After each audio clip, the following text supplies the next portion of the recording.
Hello viewers, నేను Rohan. Welcome to social post. Hyderabad అంటే ఇప్పుడు ఆల్ ఓవర్ ఇండియాలోనే టాప్ మోస్ట్ స్టేట్ అని చెప్పుకోవచ్చు. ఎందుకంటే 1 ఎకర్ ప్రైస్ ఎంతో తెలుసా? ఇంచుమించు 237 కోట్లు. ప్రతి ఒక్కరూ ఆశ్చర్యపోతారు. అసలు 237 కోట్లు పలకడానికి గల రీజన్ ఏంటి? హైదరాబాద్ ఇంకెంత డెవలప్ అవబోతుంది? అసలు ఏ ఏరియాలో ఎంత కాస్ట్ ఉంది? ఈ డీటెయిల్స్ అన్ని మనం పూర్తిగా తెలుసుకునే ప్రయత్నం చేద్దాం. ఈరోజు మనతో పాటు హైకోర్టు అడ్వకేట్ కళాని సంజీవ్ కుమార్ గారు ఉన్నారు. ఆయనతో మాట్లాడదాం. నమస్తే సార్. నమస్కారం. సో రీసెంట్గా మనం చూసాం 1 ఎకరు 237 కోట్లు అంట సార్. ఏంటి సార్ ఇది? ఎక్కడ అసలు హైదరాబాద్ ఎంత డెవలప్ అయిందంటే? అవునవును, అదే గత ప్రభుత్వంలో అప్పుడు కేసీఆర్ ప్రభుత్వం ఉన్నప్పుడు 100 కోట్ల వరకు కోకాపేటలో అప్పుడు పర్ ఎకర్ 100 crores అయింది. అది కాస్త ఇప్పుడు కాంగ్రెస్ ప్రభుత్వం వచ్చిన తర్వాత లాస్ట్ ఇయర్ వరకు 150 కోట్ల వరకు అమ్మారు. ఒక ఎకరం కోకాపేటలోనే అయింది, 150 crores వరకు అయింది. ఇప్పుడు సడన్ గా 237 కోట్లు పలికిందంటే నాకే ఆశ్చర్యంగా ఉంది. దీని మీద కూడా డబ్బులు కూడా ఎవరు లెక్క చేయట్లే. బిడ్డర్స్ అయితే 11 మంది బిడ్డర్స్ వచ్చారు ఈ కొనుక్కోవడానికి, ప్రాపర్టీ కొనుక్కోవడానికి. అది కూడా ఎక్కడ గుర్రం చెరువు దగ్గర ఎక్కడ కొన్నారట. అది కూడా TGIIC, అది తెలంగాణ ఇన్ఫ్రాస్ట్రక్చర్ కార్పొరేషన్ వాళ్ళ భూమి, గవర్నమెంట్ భూములు అవి. ఆ భూమి వాళ్ళు ఆక్షన్లో పెట్టారు. పబ్లిక్ ఆక్షన్లో పెట్టితే వెంటనే దాని మీద పబ్లిక్ ఆక్షన్ అంటే ఏంది, వెంటనే బిడ్డర్స్ రావాలి, వాళ్ళు కోర్టు చేసుకోవాలి. ఎవరితో కోర్టు చేసుకుంటే వాళ్ళు ఆటోమేటిక్గా వస్తారు కదా. అసలు ఒక అదృష్టవంతుడు ఒక ఆయన కోర్టుకి ఆయనకి తగిలింది, అది లాటరీలో తగిలింది. ఎంత సెంటర్ తెలుసా? అంత మంచి సెంటర్లో అంత మంచి బిట్టు ఒక ఎకరం 237 కోట్లు దాకా పలికిందంటే ఇది మా ఆషామాషి వ్యవహారం కాదు. నంబర్ 1. రెండోది ఏంటంటే ఇప్పుడు మెట్రో కూడా మనమే తెలంగాణ గవర్నమెంట్ తీసేసుకుంటాం. మెట్రో కూడా చెప్పాక మధ్య మెట్రో కూడా మన ఆధీనంలో వచ్చేస్తుంది కాబట్టి దీని మటుకు విపరీతంగా డెవలప్మెంట్ అవుతుంది, మామూలు డెవలప్మెంట్ కాదు. సో ఇప్పుడు ఏంటంటే ఇప్పుడు కొన్ని ఏరియాస్లో మీద విపరీతంగా ధరలు అయితే ఆకాశం అంటున్నాయి. ఇక్కడ మన తెలంగాణలో చాలా సంతోషకరమైన వార్త ఏంటంటే మన భూములు రియల్ ఎస్టేట్లో తెలంగాణలో అంటే మామూలు వ్యవహారంగా లేదు. ఎందుకంటే మెయిన్గా కోకాపేట వచ్చి, గచ్చిబౌలి వచ్చి, గుర్రం చెరువు, కొన్ని ప్రాంతాల్లో అంత కాస్ట్లీగా పెరిగిపోతాయి రేట్లు. సెంటర్ అంత, ఎందుకంటే మన దగ్గర తెలుసు కదా ఇక్కడ హైటెక్ సిటీ వచ్చిందో అప్పుడే తెలంగాణలో, అప్పుడు చంద్రబాబు నాయుడుగా అప్పుడు సీఎంగా ఉన్నప్పుడు, ఉమ్మడి రాష్ట్రం ఉన్నప్పుడు అప్పుడే రేట్లు పెరిగినాయి. హైటెక్ సిటీ వచ్చినప్పుడు విపరీతంగా పెరిగినాయి. అట్లా అది గ్రాడ్యువల్గా పెరుగుంటూ పోయింది తప్ప తగ్గలే ఎప్పుడు కూడా మన తెలంగాణలో. అలాంటిది ఇప్పుడు మన ఈ కొత్త కాంగ్రెస్ ప్రభుత్వం వచ్చిన తర్వాత నిన్న 11 మంది బిడ్డర్స్ పాల్గొంటే పబ్లిక్ ఆక్షన్లో గవర్నమెంట్ TGICC వాళ్ళు వేసిన ఆక్షన్లో 237 కోట్లు పలికింది. దీన్ని బట్టి చూసుకోండి, బంగారం రేటు కన్నా భూమి రేటు అంత విపరీతంగా పెరిగిపోతుంది. మనం బంగారమే అనుకున్నాం, బంగారం ఏంటో ఒక గ్రాముకి ఇంత పెరిగిపోతుంది, 10 తులం అనగానే 1,60,000 అలా పెరుగుతుంది.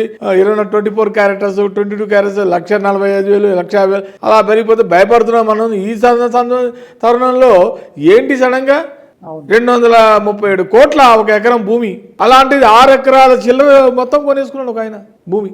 ఇంకా వాళ్ళు చూసుకోండి, దాని మీద రియల్ ఎస్టేట్ వాళ్ళు ఇంకా ఒక్కొక్క అపార్ట్మెంట్కి ఎన్ని కోట్లలో అమ్ముతారో చూసుకోండి మీరు. ఇప్పుడే 3 కోట్లు, 4 కోట్లు, 5 కోట్లు పలుకుతుంది ధర.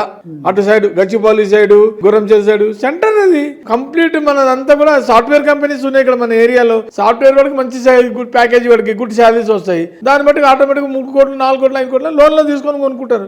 దీనివల్ల రియల్ ఎస్టేట్ వాడు 237 కోట్లు పెట్టడం ఏం కాదు, ఒక ఏడాది లోపల మొత్తం అమౌంట్ వచ్చేస్తుంది. అతనికి అమౌంట్ రికవరీ చేసేసుకుంటాడు, బ్రహ్మాండంగా లేపుతాడు పైకి. 50 ఫ్లోర్స్ కట్టేస్తాడు. గవర్నమెంట్ పర్మిషన్ ఇస్తుంది, గవర్నమెంట్కి ఆదాయం. స్టాంప్ డ్యూటీ కడితే గవర్నమెంట్కి ఆదాయం కదా, గవర్నమెంట్కు రెవెన్యూ జనరేట్ అవుతుంది. అట్లా నిన్న 237 కోట్లు ఇంటూ 6 ఎకరాలు అనుకుందాం, 7 ఎకరాలు, సుమారుగా 2,000 పైన కోట్లు జనరేషన్ గవర్నమెంట్కి జనరేట్ అయింది నిన్న ఒక్క రోజులో. చూసుకోండి ఎంత బాగా విపరీతంగా డెవలప్ అయిపోతుంది తెలంగాణలో, చాలా విపరీతంగా పెరిగిపోతుంది. కాబట్టి అందరికీ ఇంకో విషయం చెప్తున్నాను, ఒక 10-15 రోజుల లోపల ఈ రియల్ ఎస్టేట్ వాళ్ళకి స్టాంప్ డ్యూటీలు కూడా పెరుగుతోంది. గవర్నమెంట్ ఎప్పుడో ప్లాన్ చేస్తోంది, ఒక 6 నెలల నుంచి వాళ్ళు ఎక్సైజ్ చేశారు రెవెన్యూ వాళ్ళు. పొంగులేటి శ్రీనివాసరెడ్డి గారు రెవెన్యూ మినిస్టర్ గారు అంటూనే ఉన్నారు, దాని మీద ఎక్సైజ్ చేస్తున్నారు. చాలా గ్రౌండ్ వర్క్ లెవెల్, మామూలుగా కాదు వాళ్ళు చేసేది, విపరీతంగా చేస్తున్నారు రేటు. దీన్ని బట్టి స్టాంప్ డ్యూటీ కూడా ఒక 10-15 రోజుల్లో మళ్ళీ బాగా పెరిగిపోతుంది. దయ ఉంచి అందరూ కూడా ఎవరన్నా భూములు కొనుక్కునే వాళ్ళంటే తక్షణమే కొనేసుకోండి. మీరు ప్లాట్లైనా కొనుక్కోండి, ల్యాండ్లైనా కొనుక్కోండి. కాబట్టి తెలంగాణలో మడుగు చూస్తే ఇంత విపరీతంగా పెడుతుంది, మీరు ఆశ్చర్యపోతారు. అదే మీరు ఆంధ్రప్రదేశ్కి వెళ్ళారనుకోండి, మీకు అక్కడ సుమారుగా ఒక ఎకరం వచ్చేసి ఒక 20 లక్షల నుండి ఒక 5 కోట్లు ధర పలుకుతుంది అక్కడ ఆంధ్రప్రదేశ్లో. ఇంకా అభివృద్ధి ఇంకా అవ్వలేదు. అభివృద్ధి చెందిన తర్వాత అమరావతిలో కూడా విపరీతంగా కాంపిటీషన్ అయిపోతుంది మన హైదరాబాద్ని ఎవరు బీట్ చేయలేరు, గుర్తుపెట్టుకోండి ఎవరైనా సరే. ఎందుకంటే ఆల్రెడీ స్టెబిలైజ్ అయిపోయినాయి హైదరాబాద్. ఇంకా హైదరాబాద్లో భూములు దొరకవు. భూమి కొనాలంటే ఇంత రేటు ఉంటే 237 కోట్లు పర్ ఎకర్ అంటే రేపు అపార్ట్మెంట్లో కూడా విపరీతంగా పెంచేస్తారు వాళ్ళు, రియల్ ఎస్టేట్ వాళ్ళు. ఇవి వెంచర్స్ కొన్నారు అంటే వాళ్ళు కోట్లలో ఉంటాయి. ఇక లక్షలు పోయింది, ఇంకా 60 లక్షలు 70 లక్షలు ఆ రోజులు పోయినాయి.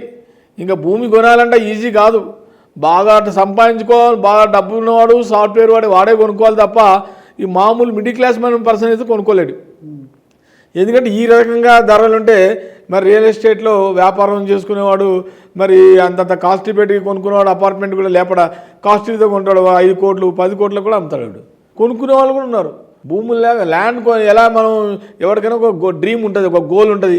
ఏదైనా లైఫ్లో సెటిల్ అవ్వాలంటే ఒక ప్రాపర్టీ కొనుక్కుంటే సెటిల్ అవ్వాలని ప్రతి మనిషికి ఉంటుంది. అది ఆశాజీవి, మనిషి అనేది కూడా ఆశాజీవి. సో ఈ రకంగా భూములు తెలంగాణలో కూడా విపరీతంగా ఈ నిన్న రేటుని బట్టి చూస్తే ఇంకా ల్యాండ్ రేట్స్ బాగా పెరిగిపోతాయి. దీనివల్ల రియల్ ఎస్టేట్ వాళ్ళకి పండుగ.